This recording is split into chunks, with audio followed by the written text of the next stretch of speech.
Change हो गया है। तो वो साइंस में जो न्यू बुक आई है दैट इज़ योर एक्सप्लोरेशन, है ना, entering the world of secondary science. Now it's little bit different from your previous book, but ये जो है आपका, ये आपकी नई बुक में फर्स्ट चैप्टर दे रखा है। तो लेट्स एक्सप्लोर द साइंस, आज हम इसको एक्सप्लोर करते हैं। तो in middle stage, science invited you to curious and observe the world closely, to ask questions and it to find how things work, कि कैसे काम करती हैं। In our journey, we discovered science began with a wonder and grew through a careful experiment।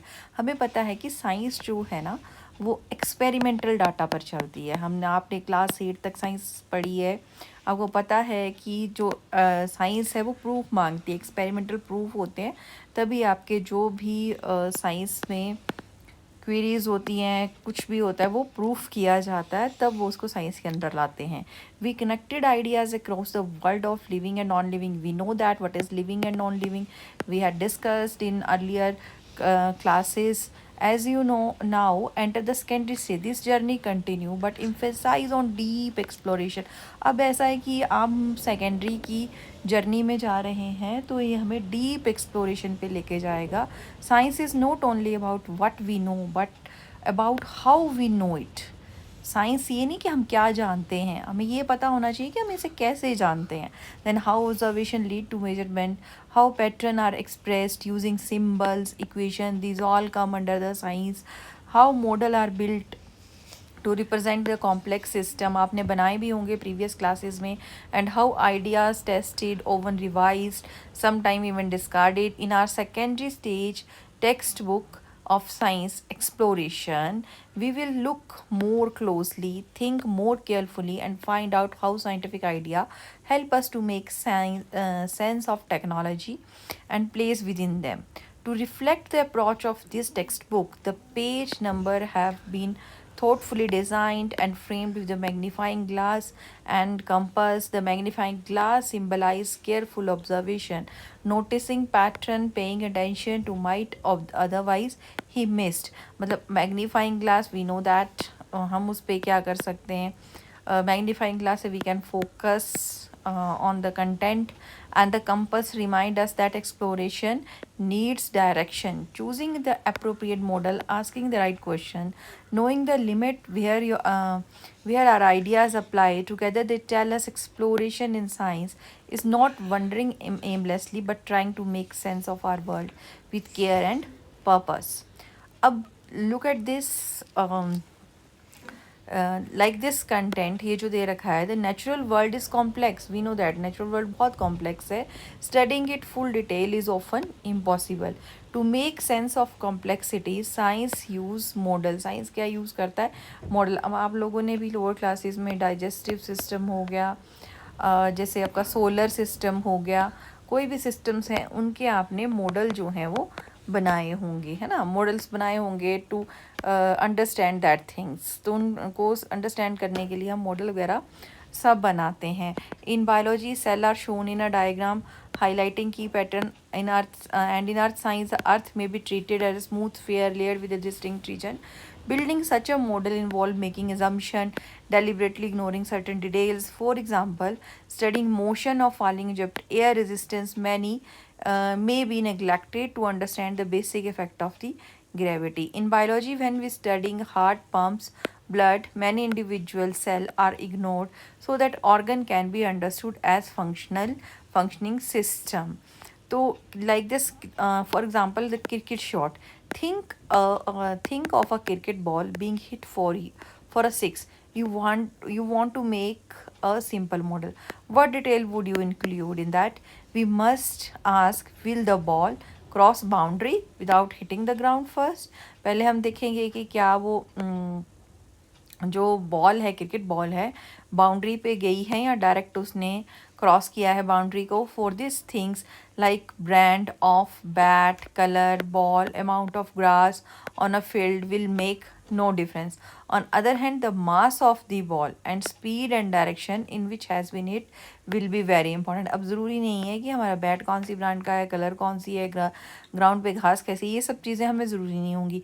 हमें ये होगा ज़रूरी कि उस बॉल का मास क्या था और वो कितनी किस डायरेक्शन में गया है, उस टाइम उसको हिट कितनी स्पीड से किया गया है.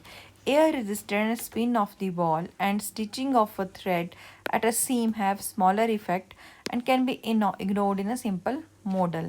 As we build more and more complex model, we add extra detail for greater accuracy. Like suppose you ride a bicycle from your school to your home. You want to model the time it takes go home to school. What detail would you keep? What detail could you ignore? Suggest by ignoring some detail in actually be useful. So these are the various questions that arise in your mind when you are doing this work. अब cycle से जा रहे हैं, आ रहे हैं, तो आपके दिमाग में ये कुछ क्वेश्चन जो है वो एक्सप्लोर होते हैं. Then that thought is your scientific method of thinking. वो जो है वो आपकी एक साइंटिफिक मैथड है थिंकिंग की. That all comes under the exploration. That's why जो इस बुक का नाम है वो एक्सप्लोरेशन दिया गया है कि we will explore our ideas with the science. We does not mean that ki we are not exploring our idea. We comes under this exploration. As you explore science more deeply, you will notice that language in a very careful precise many word in everyday force. मतलब ये सब चीज़ें हैं, जैसे symbols हैं, आपने पिछली classes में पढ़े होंगे. जैसे मास के लिए एम आ जाता है, वेलोसिटी के लिए वी, फोर्स के लिए F, I for current. These are associated with एक डिफाइंड यूनिट के साथ होते हैं. तो साइंटिफिक थिंग्स जो हैं वो हमें और प्रिसाइज जो हैं वो करती जाती हैं. मतलब हमें उन चीज़ों को और ज़्यादा प्रिसाइज वे में पढ़ना पड़ेगा. दैट लेमैन, अगर कोई नॉर्मल पर्सन है जो रहा ऐसे चले हुए हैं जिन्होंने साइंटिफिक स्टडी नहीं की है, दे डोंट नो. उनके लिए करंट आ रहा है, they don't know the symbol that is current for I. Current के लिए सिंबल आई है या मास के लिए सिंबल एम है. तो किसे पता होगा? वो साइंस दे जिन्होंने साइंस को स्टडी किया होगा उन्हें ही पता होगा, and they have idea about that. Why is the speed of light denoted by C? Speed of light, why can't it S के साथ क्यों नहीं डिफाइन करते? Scientific symbol often come from history. अब ऐसा नहीं है scientific symbol speed of the light है तो एल हो सकता था या एस हो सकता था सिंबल. नहीं, साइंटिफिक सिंबल जो भी दिए जाते हैं that is also comes through the history. देखनी पड़ती है उसमें, इंटरनेशनल एग्रीमेंट्स देखने पड़ते हैं, not necessarily abbreviation of convenience वो भी देखनी पड़ती हैं. तो speed of light is usually denoted by C since it come from the Latin word celeritas meaning speed. तो कुछ वर्ड्स जो होते हैं हमारे scientific word that derive from the Latin and these are universally valid. तो इसलिए जो symbol हैं वो हम सिंपल यूके या यूएसएल की इंग्लिश में नहीं दे सकते. हमें उन्हें लैटिन वर्ड से कुछ चीज़ें ड्राइव करनी पड़ती हैं, हिस्ट्री देखनी पड़ती है, then we symbolize that. Okay, current का सिंबल क्यों सी से क्यों नहीं हो सकता?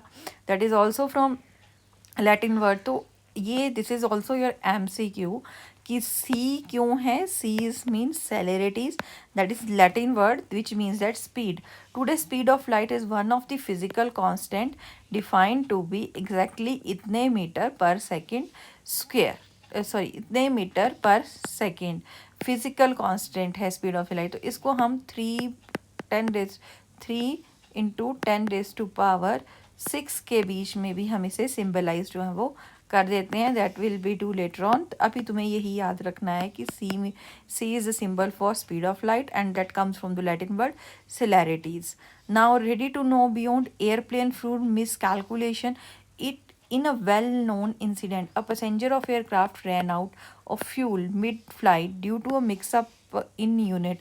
The flight needed 22,300 kg fuel in total, but the ground crew miscalculated the fuel required since they used the density of fuel in pound per liter rather than in kilogram per liter.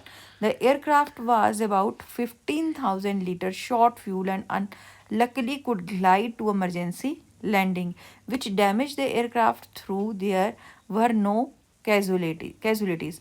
Pound and kilogram are very different. Using SI everywhere, avoid the conversion and what is SI? अब ये SI क्या चीज़ है? SI this is international standard units that ये जो international SI units होती हैं that are universal valid. तो यही एग्जांपल दिया इन्होंने कि एयरक्राफ्ट था, उसने फ्यूल भराना था, तो फ्यूल भराने के टाइम व्हाट विल हैपन, उसको रिक्वायर्ड था इतने केजी, बट जो एयर जो भरने वाला था वहाँ पे जिसने भरा उसने उसे पाउंड पर लीटर में कैलकुलेट कर दिया, जिसकी वजह से वो इतना शॉर्टर हो गया और उसकी emergency landing 50,000 litre shorter fuel हो गया, तो उसकी क्या करवानी पड़ी, इमरजेंसी लैंडिंग करवानी पड़ी। तो इसलिए हमें जो एसआई यूनिट्स होती हैं, इंटरनेशनल स्टैंडर्ड की जो यूनिट होती हैं विच आर यूनिवर्सली वैलिड, आप इंडिया में बैठे हो, आप कनाडा में बैठे हो, यूके में बैठे हो, तो जो साइंटिफिक चीज़ें होती हैं वो हमारे एक इंटरनेशनल यूनिट्स में चलती हैं ताकि हमारी मिस कैलकुलेशंस ना हो सकें। Now, thread of curiosity, why is kilogram used everywhere? When we buy rice, vegetable, we expect a kilogram to mean of same amount everywhere. Imagine confusion if you use different weight for everywhere. Thankfully, measurement based on agreed international standard, not local object or opinion. Standard units show scientific result to be compared and ensure fairness in daily life of the trade. तो international units जो हैं वो daily life of trades में भी हमारी क्या करती हैं, हेल्प करती हैं कि हम उसे यूज़ कर सकें। Now a law, what is law? A law usually describe a regular pattern observed in nature, often expressed using word or mathematical relationship. For example, Newton's law of motion explain the jerk felt when a bus stops suddenly. You will feel, you आपने भी feel किया होगा कि जब बस जो है आपकी मोशन में आती है तब भी हमें थोड़ा सा जर्क लगता है, या जब ब्रेक लगती है तब भी हमें क्या लगता है, थोड़ा सा जर्क लगता है, रुकती है तब भी जर्क लगता है। तो इसको कौन एक्सप्लेन करता है? Newton's law, that we will study in later on in your chapter जो आगे दे रखा है। The a theory goes to step further to provide explanation of why those patterns occur, usually based on evidence gathered over time and available at the time. For example, atomic theory explain how molecules are formed. What is principle? Principle are broad idea that help us to make sense in a given situation. Theory हमें कुछ चीज़ें explain करती है, laws हमें laws जो हैं वो describe करते हैं, जो हम ऑब्ज़र्व करते हैं कुछ चीज़ें नेचर में, और जो प्रिंसिपल्स होते हैं that make a sense in a given situation. Principle of conservation of energy being applied with climbing of stair की principle of conservation of energy बोलती है कि energy can neither be created nor be destroyed, it can be converted from one form to another form. Energy ना destroy होती है ना create होती है, बल्कि एक फॉर्म से, वन फॉर्म से वो दूसरी फॉर्म में क्या है, वो कन्वर्ट होती है। Do you remember that in science a theory does not mean a guess और untested idea, it explanation based on careful testing, critical examination. These ideas are always open to improvement and often change and new evidence become available. This is a key feature of science to make reliable. Okay, now one of the most remarkable strength of the science is ability to make predictions. अब हम science में predict भी करते हैं, we know that आजकल हम new tools आ चुके हैं, सब कुछ आ चुका है, तो वेदर की भी फोरकास्ट होती है या predictions होती हैं। So when laws, theory, model are well established, they allow us to anticipate what will happen under new or different condition before we can perform an experiment. In many cases, even if we can't perform experiment using idea about motion, we can predict how far a kicked football will travel. तो हमने ये किया, हमने predict कर दिया यार ये इतनी दूर तक जाएगा, हम ऐसे बोलते तू मार, तूने मोशन लगाया है या आपने मोशन लगाया, आप किक करो, आपकी किक से देखता हूँ मैं कितनी दूर जाता है। तो these all are the predictions, हम प्रिडिक्ट ही करते हैं यहाँ तक जाएगा, यहाँ तक जाएगा। Using knowledge of chemical reaction we can estimate how CO2 will be produced, ना how soft a baked bread would be, मतलब हमने यीस्ट डाला है उसके अंदर, उसको बेक किया है, तो हमने प्रिडिक्ट करके रखा है कि इतनी सॉफ्ट बन जाएगी। Using biological principle we can predict how ones are breathing would change while running. अब हम रन करते हैं तो हमें पता है अब ये दौड़ेगा ना, अब इसकी सांस फूलेगी, तो ऐसा क्यों होता है, why will this is happen, this is all are prediction. हमें पता है कि दौड़ने पे हमारी सांस फूलती, this all are the guesses, predictions. They are reasoned expectation based on evidence and careful thinking. When prediction match observation, confidence in a underlying, scientists re-examine their assumption, model measurement. अब हमारी प्रिडिक्शंस जो हैं sometimes reality में convert हो जाती हैं, तो हमारी फिर वो प्रिडिक्शंस जो है साइंटिफिक टूल के अंदर जो है वो कन्वर्ट हो जाती हैं। Now how do we check the predictions? Now let think this. Varsha told her friends Meghna it will rain this afternoon because the cloud look dark. हम भी देखते हैं ना जब हम कभी बाहर खड़े थे, यार look at that sky, कितने डार्क क्लाउड्स हैं, अभी थोड़ी देर के बाद क्या होने वाली है, रेन होने वाली है।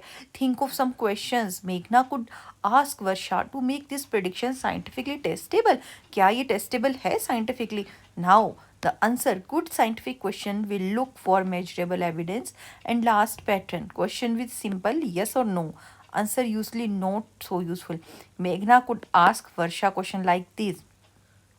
What was the condition of the sky when it rained the last time? What is the humidity today? Was it above 90% last time it rained?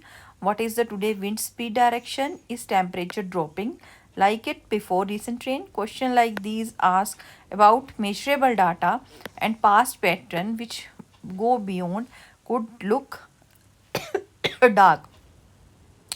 तो हम ऐसे क्वेश्चंस भी पूछ सकते हैं कि आज विंड की डायरेक्शन वैसी ही है जैसे लास्ट टाइम पे हुई थी, या what was the condition of sky that it rain, क्या ये वैसी ही कंडीशन जैसे लास्ट टाइम नहीं हुआ था? तो लास्ट टाइम होने का मतलब है कि वो चीज़ हो चुकी है, वी हैव ए प्रूफ कि अगर ऐसे क्लाउड्स होंगे, अगर ऐसी चीज़ें होंगी तो वो साइंटिफिकली प्रूवन है कि हाँ रेन हुई है या विंड ब्लो हो रही है, तो ऐसा होगा।